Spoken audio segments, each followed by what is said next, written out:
Right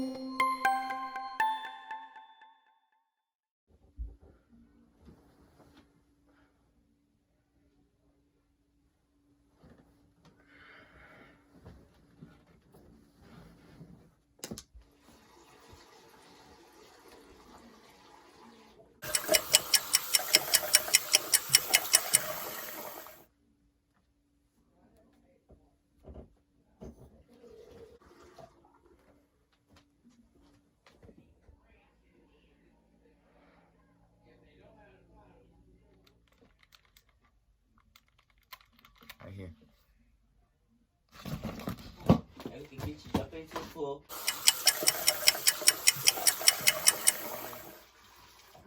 You check it. I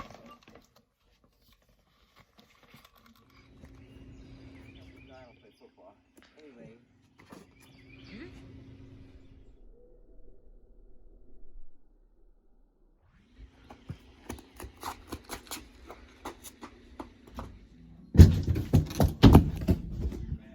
Everything get you jump into the pool.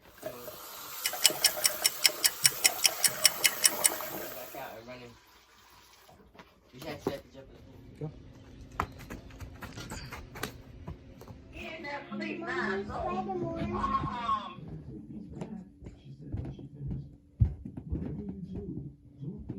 Hey, I don't see a face too.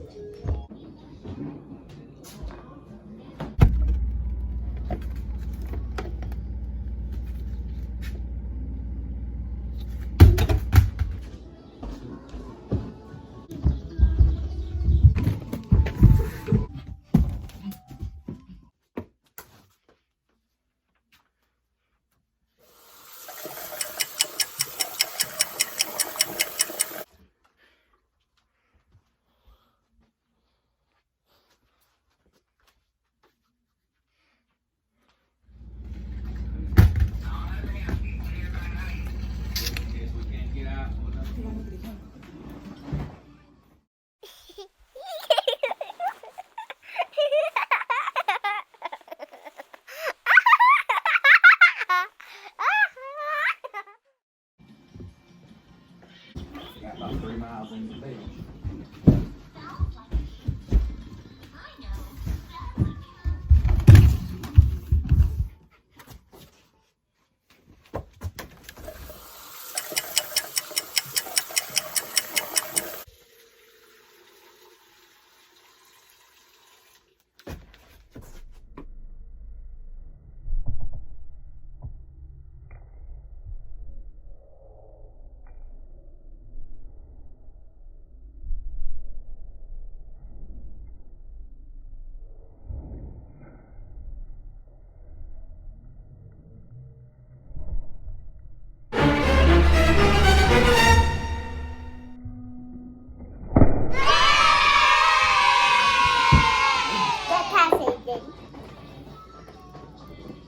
Alright, that's all.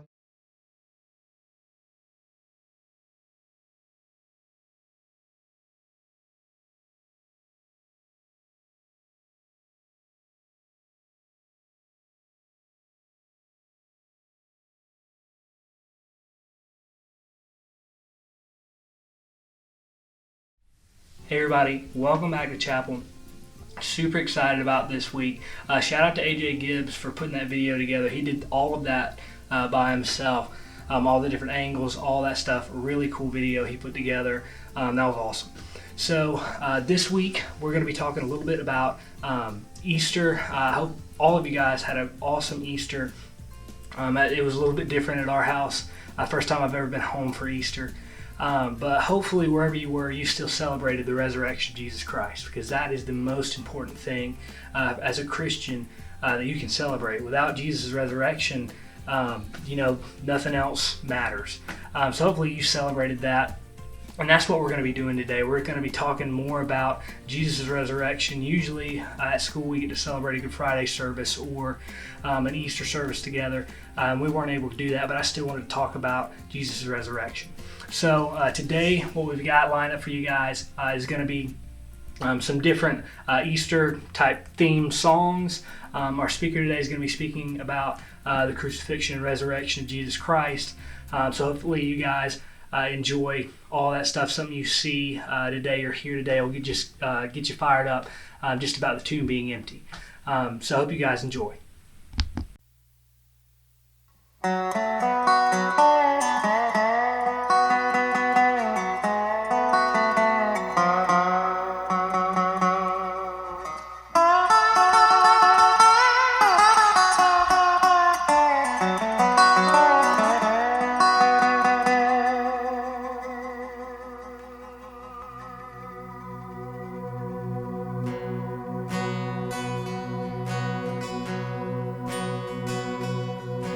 Shame is a prison as cruel as a grave.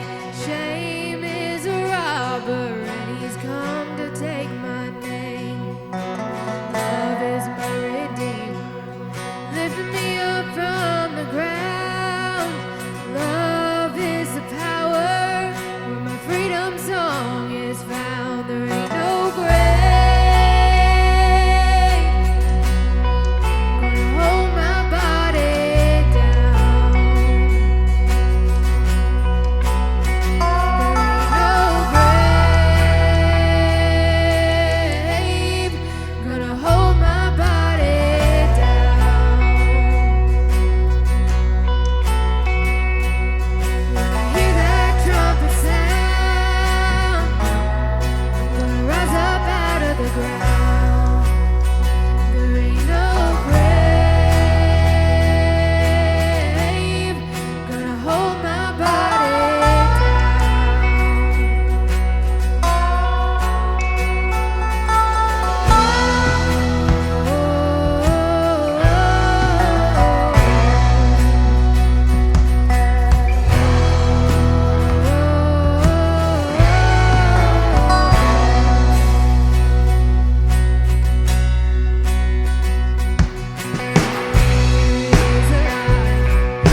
smooth and velvet tongue. Fear is a tyrant. He's always telling me to run. Love is a resurrection. Love is a trumpet sound. Love is my weapon. I'm gonna take my giants. There ain't no grave gonna hold my body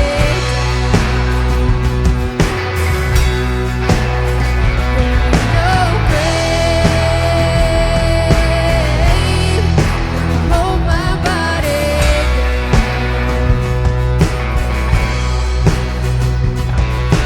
hear that trumpet sound, gonna rise up out of the ground. There ain't no grave gonna hold my body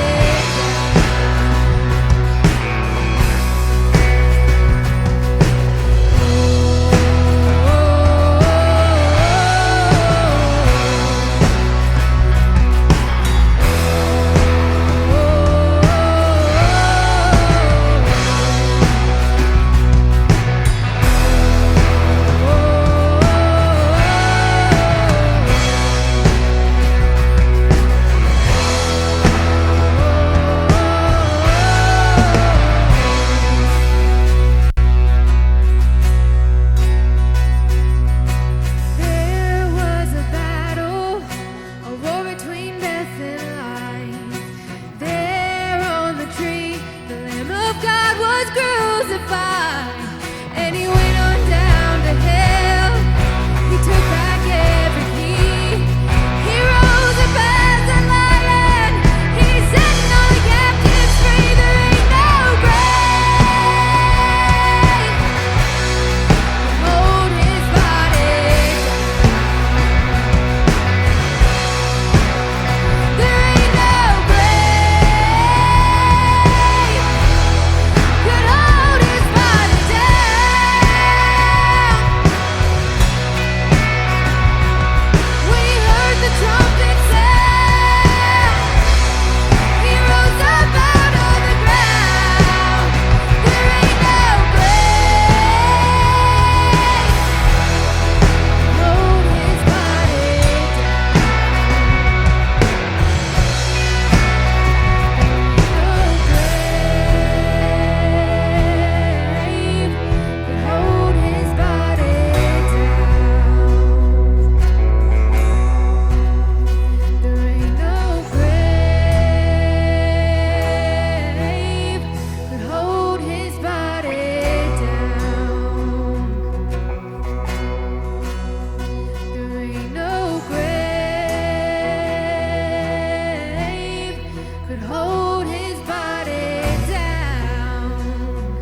you walked out of the grave, I'm walking too. If you walked out of the grave, I'm walking too. If you walked out of the grave, I'm walking too. If you walked out of the grave, I'm walking too. If you walked out of the grave, I'm walking too. If you walked out of the grave, I'm walking too. If you walked out of the grave, I'm walking too. There ain't no grave can hold his body. There ain't no grave could hold his body down.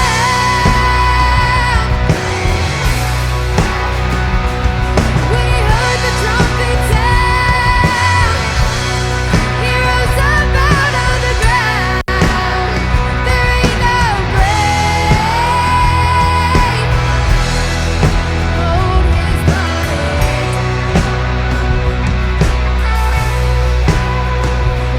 No grave can hold his body down.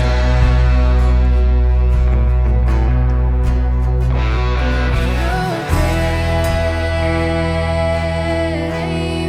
could hold his body down. There ain't no grave could hold his body down.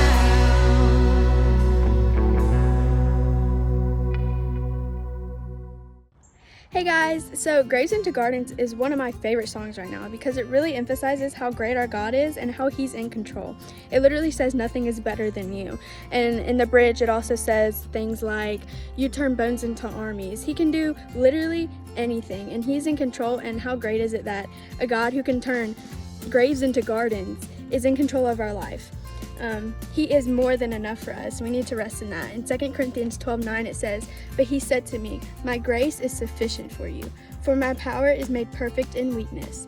Therefore I will boast all the more gladly of my weaknesses, so that the power of Christ may rest upon me." God is more than enough, and we need to rest in that, and we need to know that He is in control of our life. Love you guys, bye!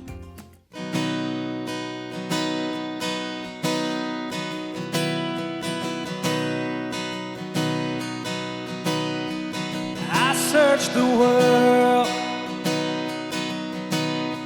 but it couldn't fill me. A man's empty praise and treasures of faith are never enough. Then you came along and you put me back together. And every desire is now satisfied here in your love. Oh, there's nothing better than you. Oh, there's nothing better than you. Oh, there's nothing, nothing is better than you. I'm not afraid to show you my weakness, my failures and flaws. Lord, you've seen them all, and you still call me friend. 'Cause the God of the mountain is the God of the valley. And there's not a place where your mercy and grace won't find me again. Oh, there's nothing better than you. Oh, there's nothing better than you. Oh, there's nothing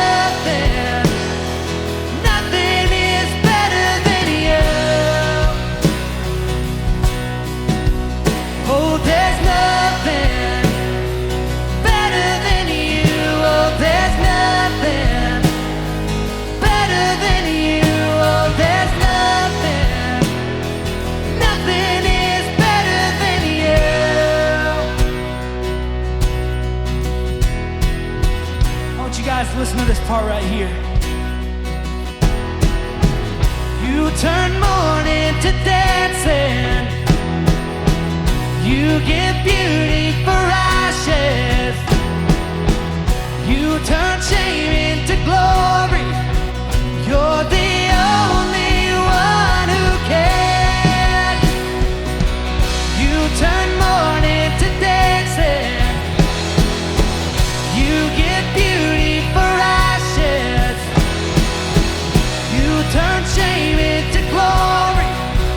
You're the only one who can. Turning graves into gardens. You turn graves into gardens. You turn bones into armies. You turn seas into highways. You're the only one who can. You're the only one who can. Oh, there's nothing better than you. Oh, there's nothing better than you. Oh, there's nothing. Nothing is better than you. Come on, let's sing that one more time. Oh, there's nothing better than you. Oh, there's nothing better than you. Oh, there's nothing. Nothing is better than you.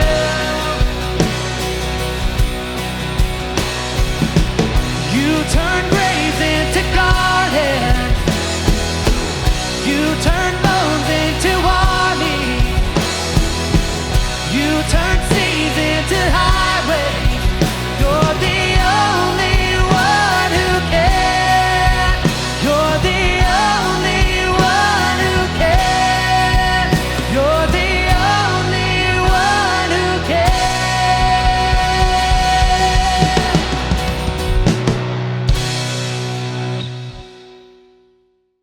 Last week, we got to celebrate one of the greatest holidays on the Christian calendar.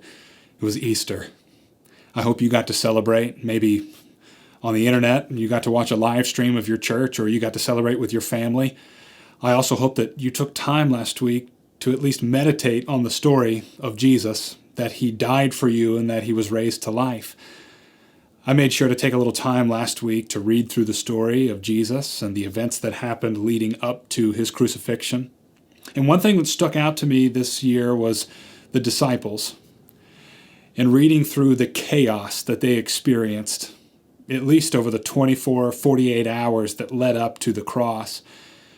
I mean, just hours before he was arrested, Jesus and his disciples were eating the Passover meal together, and right in the middle of the meal, one of the disciples named Judas stood up and he left to go betray Jesus.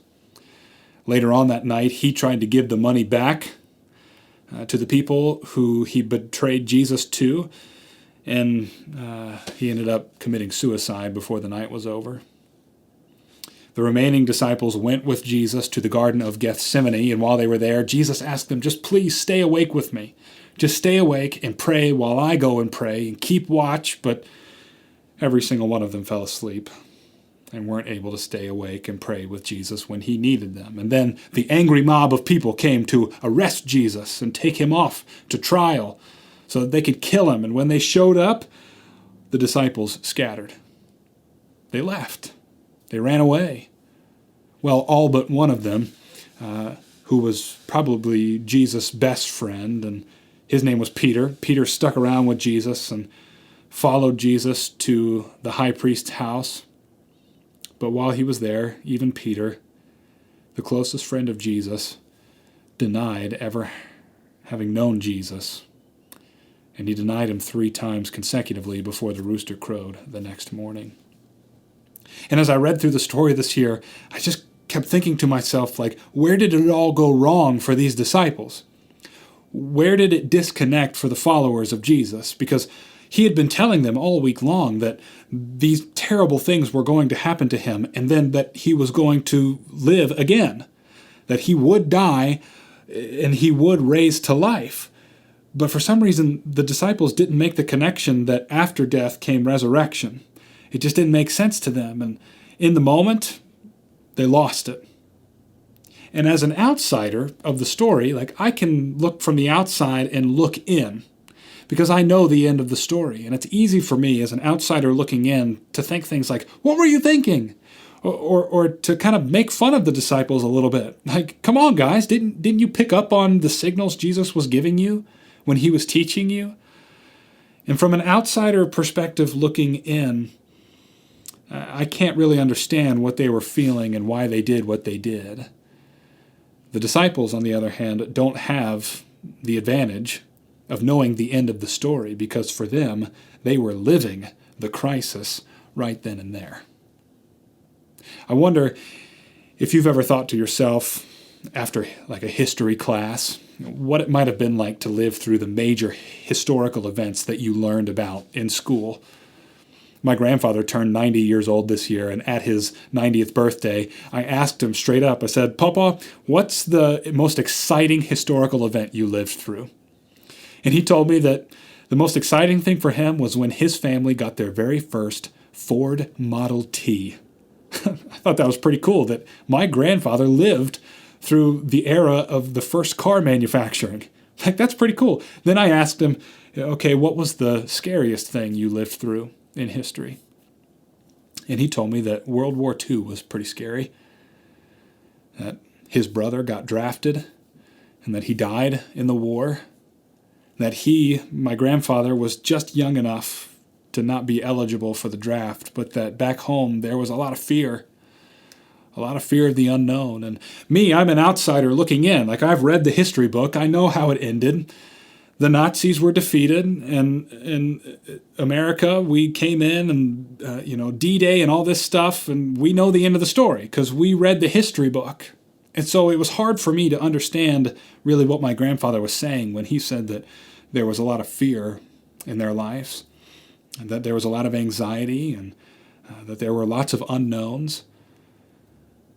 For him, the perspective is totally different because he lived the crisis. And now one day, it's kind of weird to think about, one day, Lord willing, I'm going to have grandchildren who are going to come home from school, and they're going to ask me, Grandpa, what was it like to live through the coronavirus? What was that like?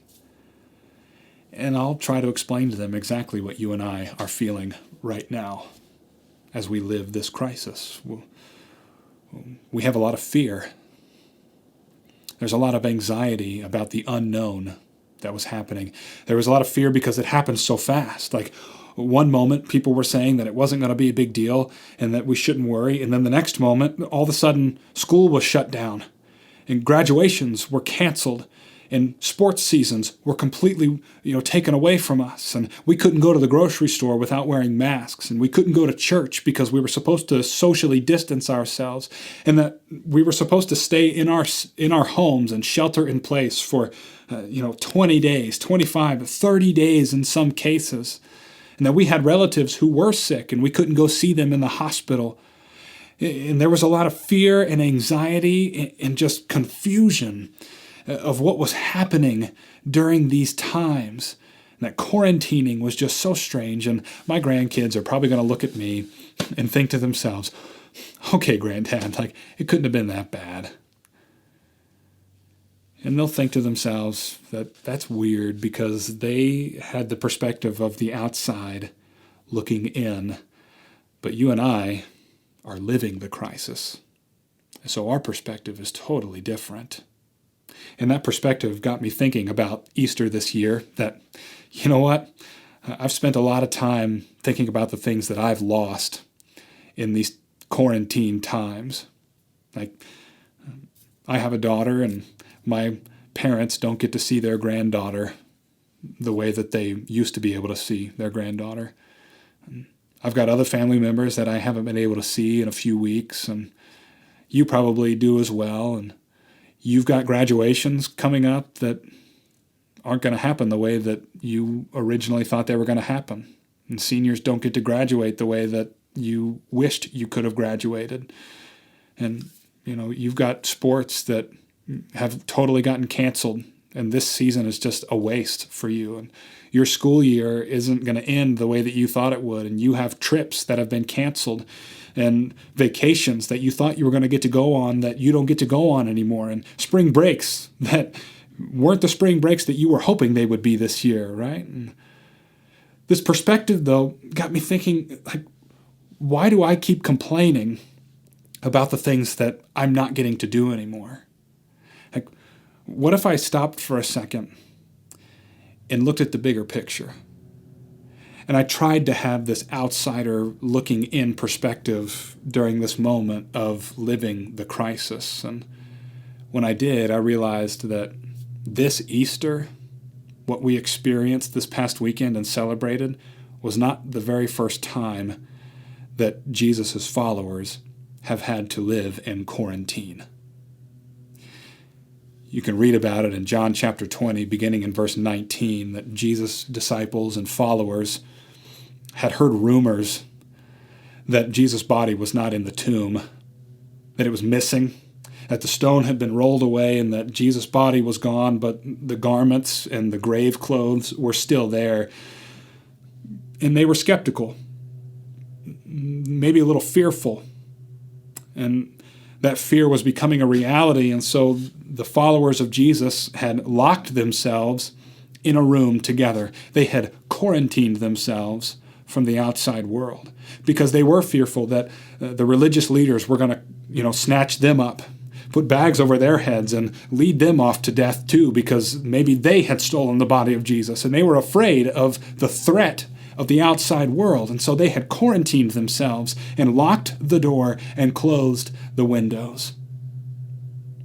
But as we read in John 20, all of a sudden, out of nowhere, Jesus just appeared right in the middle of the room.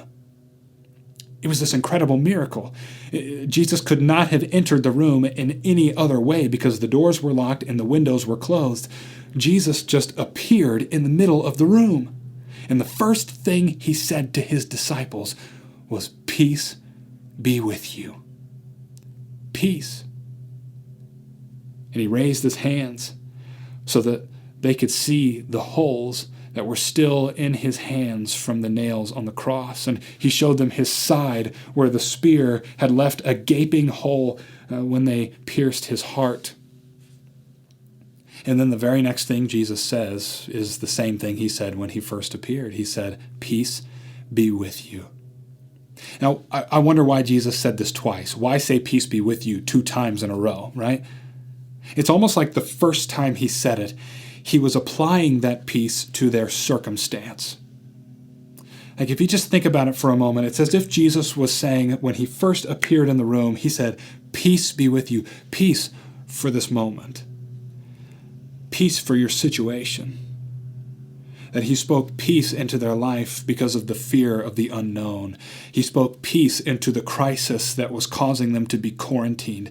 And peace be with you because I know your school year isn't going to get to end the way you want it, but because I am Jesus and your Savior and the resurrected King, you can still have peace in your moment. And I know that your sports season is canceled, and you're upset about that.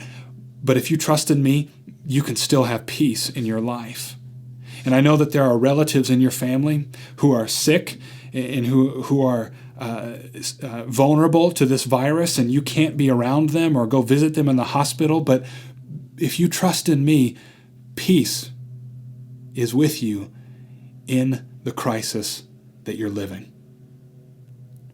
And then when Jesus showed them the holes from the nails that were in his hands, they got to see that the Lord God was alive.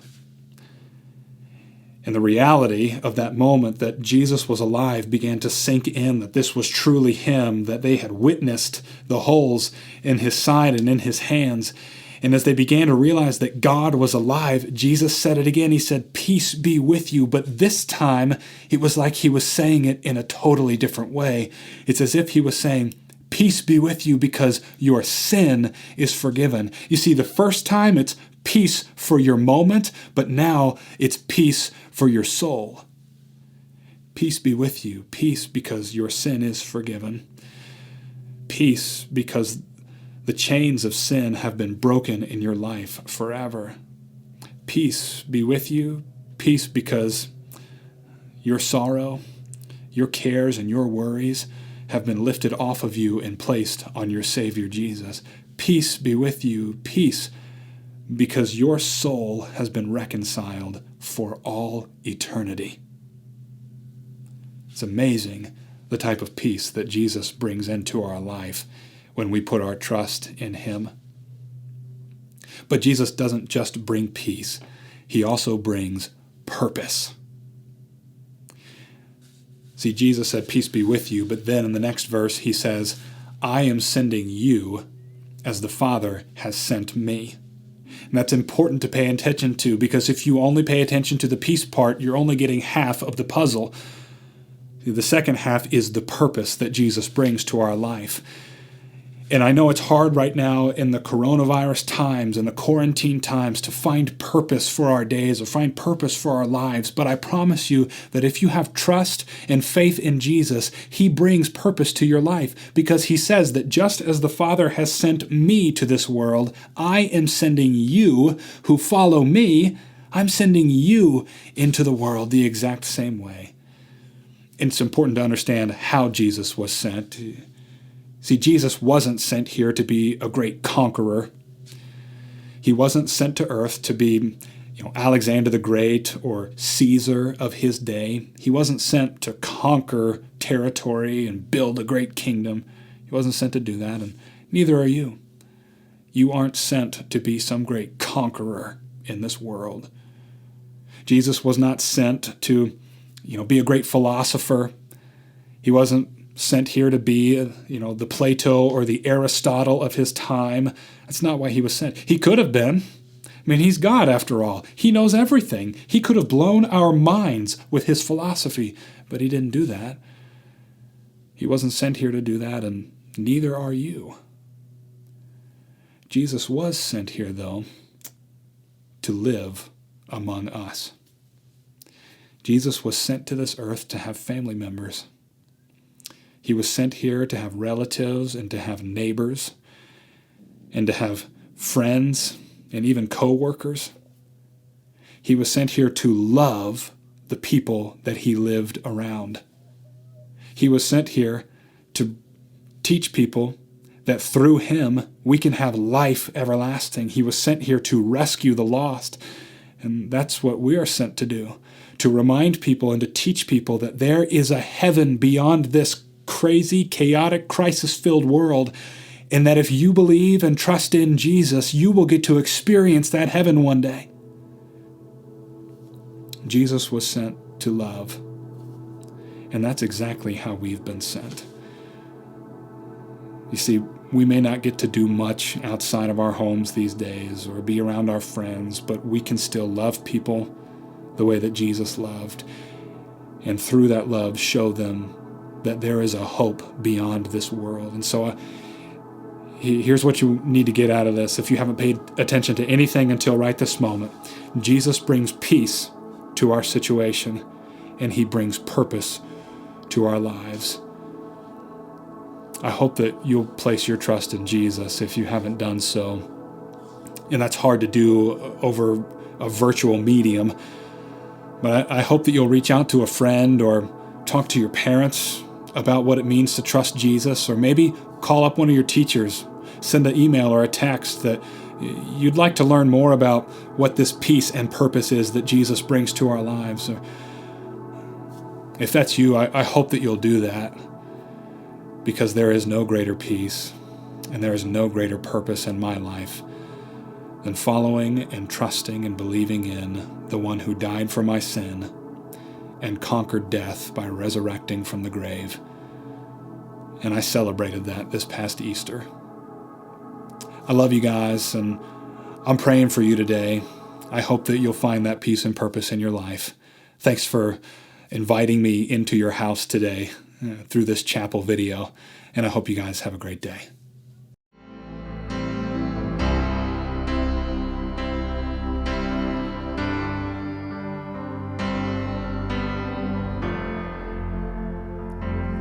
There I was, empty-handed, crying out from the pit of my despair, there you were in the shadows,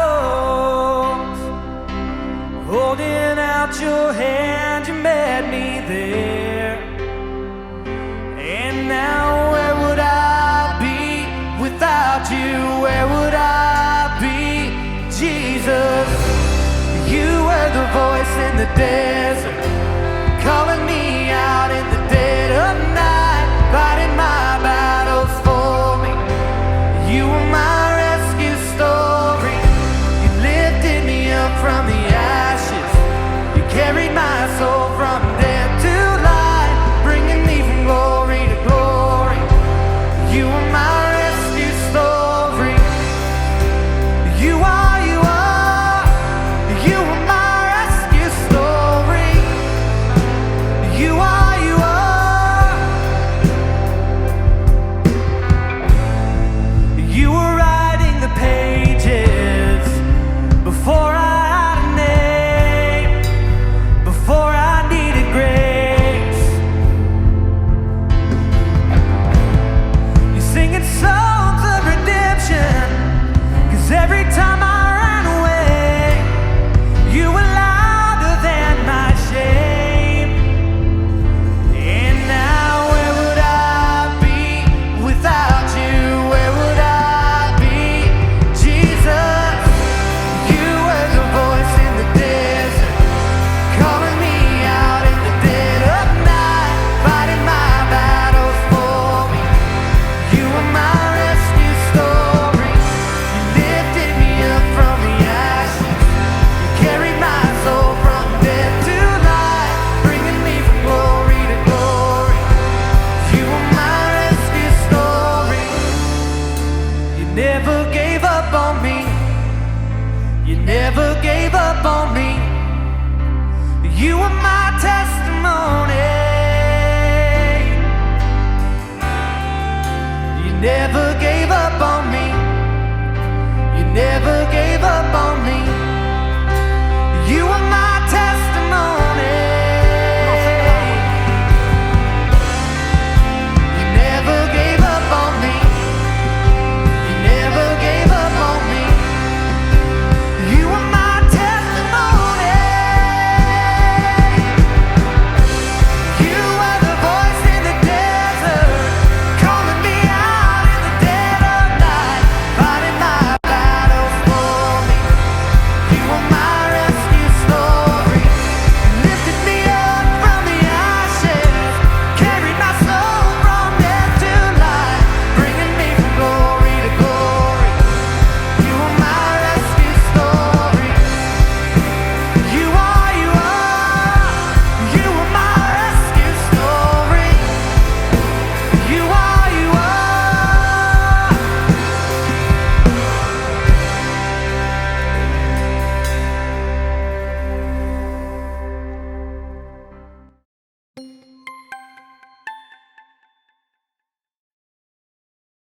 Hey guys, quarantine day 694, and this is what it's come to.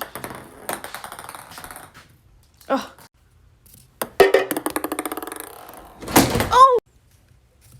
We're filling this one. Slow start. It's going though.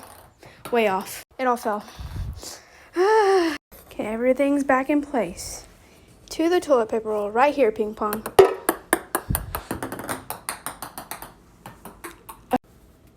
We're filling this one. Yes. You got it? Come on. We've made an adjustment of yet another picture frame. So here we go, right here. New picture frame, new ping pong, new everything. It's not going into the paper towel roll. So we're gonna try cup now. Yes!